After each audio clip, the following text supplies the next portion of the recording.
2024-25ನೇ ಸಾಲಿನ ಗಣಿ ಬಾಧಿತ ಗ್ರಾಮಗಳ ವಸತಿ ರಹಿತ ಮತ್ತು ನಿವೇಶನ ರಹಿತ ಫಲಾನುಭವಿಗಳ ಆಯ್ಕೆ ಮಾಡುವುದರಿಂದ ತಿಮ್ಮನಟ್ಟಿ ಗ್ರಾಮದಲ್ಲಿ ವಾರ್ಡ್ ಸಭೆ ಕರೆಯಲಾಗಿದೆ.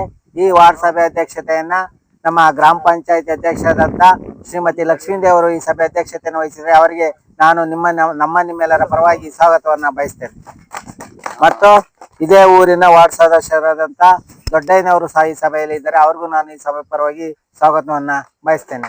ಮತ್ತು ನಾಗನಟ್ಟಿ ವಾರ್ಡ್ ಸದಸ್ಯರಾದಂತ ಬಿ ರಾಜಪ್ಪನವರು ಸಹ ಈ ಸಭೆಯಲ್ಲಿ ಇದ್ದಾರೆ, ಅವ್ರಿಗೂ ನಾನು ಈ ಸಭೆ ಪರವಾಗಿ ಸ್ವಾಗತವನ್ನ ಬಯಸ್ತೇನೆ. ಮತ್ತು ನಾಗನಟ್ಟಿ ವಾರ್ಡ್ ಸದಸ್ಯರಾದಂತ ಎಸ್ ರಾಜಪ್ಪ ಸಹ ಈ ಸಭೆಯಲ್ಲಿ ಇದ್ದಾರೆ, ಅವ್ರಿಗೂ ನಾನು ಈ ಸಭೆ ಪರವಾಗಿ ಸ್ವಾಗತವನ್ನ ಬಯಸ್ತೇನೆ. ಮತ್ತು ನಮ್ಮ ಮಾಜಿ ಗ್ರಾಮ ಪಂಚಾಯತ್ ಅಧ್ಯಕ್ಷರಾದಂತ ಆರ್ ನಿಜಲಿಂಗಪ್ಪನವರು ಸಹ ಈ ಸಭೆಯಲ್ಲಿ ಇದ್ದಾರೆ, ಅವ್ರಿಗೂ ನಾನು ಈ ಸಭೆ ಪರವಾಗಿ ಸ್ವಾಗತವನ್ನು ಬಯಸ್ತೇನೆ. ಮತ್ತು ನಮ್ಮ ತಿಮ್ಮನಟ್ಟಿ ಗ್ರಾಮದ ಎಲ್ಲಾ ಮಹಿಳೆಯರು ಮತ್ತು ಯುವಕರು ಗ್ರಾಮಸ್ಥರು ಈ ಸಭೆಯಲ್ಲಿ ಇದ್ದೀರಾ, ಈ ಸಭೆ ಪರವಾಗಿ ಅವರಿಗೆ ಸ್ವಾಗತವನ್ನ ಬಯಸ್ತೇನೆ.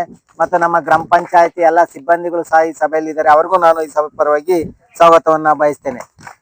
ಇದರ ಸರ್ಕಾರದ ಆದೇಶದಂತೆ ಗಣಿ ಪ್ರದೇಶದ ವಸತಿ ಮತ್ತು ನಿವೇಶನ ರಹಿತ ಫಲಾನುಭವಿ ಆಯ್ಕೆ ಮಾಡುವಾಗ ಸರ್ಕಾರವನ್ನು ಮಾನದಂಡನ ವಿಧಿಸಿದೆ.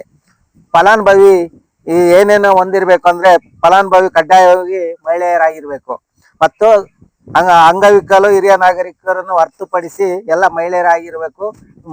ಗಂಡು ಮಕ್ಳಿಗೆ ಕೊಡ್ಬೇಕು ಅಂದ್ರೆ ಹಿರಿಯ ನಾಗರಿಕ ಆಗಿರ್ಬೇಕು, ಅಂಗವಿಕಲ ಆಗಿರ್ಬೇಕು, ಇಲ್ಲ ವಿಧುರ ಆಗಿರ್ಬೇಕು, ಇಷ್ಟು ನಿರ್ಬಂಧ ಹೊಂದಿಸಿದೆ. ಮತ್ತು ಆಯ್ಕೆ ಬಯಸುವ ಫಲಾನುಭವಿಗಳು BPL ಕಾರ್ಡ್ ಹೊಂದಿರಬೇಕು, ಆಧಾರ್ ಕಾರ್ಡ್ ಹೊಂದಿರಬೇಕು, ಬ್ಯಾಂಕ್ ಖಾತೆ ಹೊಂದಿರಬೇಕು, ಫಲಾನುಭವಿ ಸಂತು ನಿವೇಶನ ಒಂದು ಖಾತೆ ನಕಲನ್ನು ಹೊಂದಿರ್ಬೇಕು. ಇಂಥ ಇವನ್ನೆಲ್ಲ ದಾಖಲಾತಿಗಳು ಇದ್ದಂತ ಫಲಾನುಭವಿಗಳನ್ನು ಆಯ್ಕೆ ಮಾಡಿ ಕೊಡ್ಬೇಕು. ಹಿಂದೆ ಯಾವುದೇ ವಸತಿ ಯೋಜನೆಯಲ್ಲಿ ಮನೆಯನ್ನ ತಗೊಂಡಿರಬಾರ್ದು, ಅಂತ ಫಲಾನುಭವಿಗಳಿಗೆ ಆಯ್ಕೆ ಮಾಡಕ್ಕೆ ಅರ್ಹತೆ ಇರುವುದಿಲ್ಲ. ಅದು ಆನ್ಲೈನ್ ಅಲ್ಲಿ ನೀವು ಮಾಡಿ ಆ ration card Aadhaar card link ಆದ್ರಿಂದ ನೀವು ಯಾವುದೇ ಫಲಾನುಭವಿಗಳನ್ನ ಹಿಂದೆ ಆಯ್ಕೆ ಮಾಡೋಕೆ ಅವಕಾಶ ಇರುವುದಿಲ್ಲ. ಮತ್ತು ಈ ಗಣಿ ಬಾಧಿತ ಪ್ರದೇಶದಲ್ಲಿ ಆಯ್ಕೆ ಅಂತ ಫಲಾನುಭವಿಗಳು ನಿಜವಾಗೂ ಮನೆ ಇಲ್ದಂತರಾಗಿರ್ಬೇಕು, ಗುಡಿಸ್ಲಿರ್ಬೇಕು, ಅಂತ ಫಲಾನುಭವಿಗಳನ್ನ ಈ ಆಯ್ಕೆ ಮಾಡ್ಕೊಡ್ಬೇಕು ಅಂತ ನಾನು ತಮ್ಮಲ್ಲಿ ಕೇಳ್ಕೊಡ್ತೀನಿ.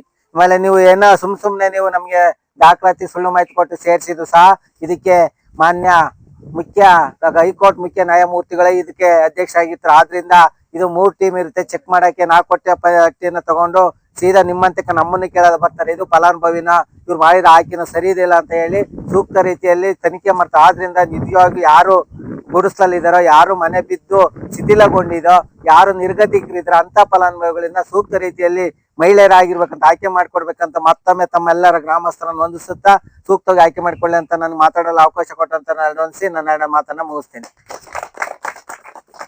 ಪಂಚಾಯತಿ ವ್ಯಾಪ್ತಿಯಲ್ಲಿ ಗಣಿ ಬಾಧಿತ ಪ್ರದೇಶಕ್ಕೆ ಸೇರಿದಂತ ಹಳ್ಳಿಗಳಲ್ಲಿ ಲೆಕ್ಕಹಳ್ಳಿ 1, ಅಂಚಿಬರಿಹಟ್ಟಿ 1, ಮಾದಿಹಳ್ಳಿ 1, ನಾಗನಟ್ಟಿ 1, ತಿಮ್ಮಯ್ಯನಟ್ಟಿ 1, ಕೆರೆಕೋಡಿಹಟ್ಟಿ 1, ಸೀರಿಂಕಟ್ಟೆ 1, ದಾಸನಟ್ಟಿ 1, ಈಗ ಕೋಡಿಹಳ್ಳಿ 1, ಅಯ್ಯನಹಳ್ಳಿ 1, ಬೇನಹಳ್ಳಿ, ಒಟ್ಟು 11 ಗ್ರಾಮಗಳು ನಮ್ಮ ಗಣಿ ಬಾಧಿತ ಪ್ರದೇಶಕ್ಕೆ ಲೆಕ್ಕಹಳ್ಳಿ ಪಂಚಾಯತಿ ವ್ಯಾಪ್ತಿಗೆ ಸೇರಿರುತ್ತವೆ.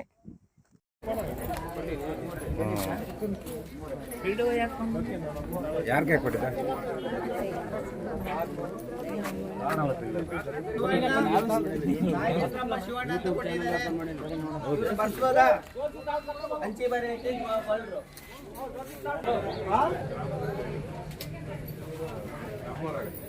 ನಿರ್ಮಲಾ ರಂಗಸ್ವಾಮಿ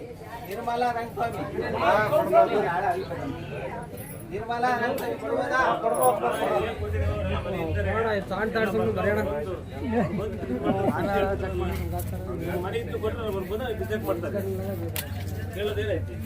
ಅಲ್ಲಪ್ಪ, ನನಗೆ ಸರ್ಕಾರ ಸುತ್ತಲೇ ಕೊಟ್ಟಿಲ್ಲ. ಫಸ್ಟ್ ಆಯ್ಕೆ ಮಾಡುವಾಗ ಗೊತ್ತೀನಿ ನಾನು. ಗಂಗಮ್ಮ ಮಾಂತೇಶ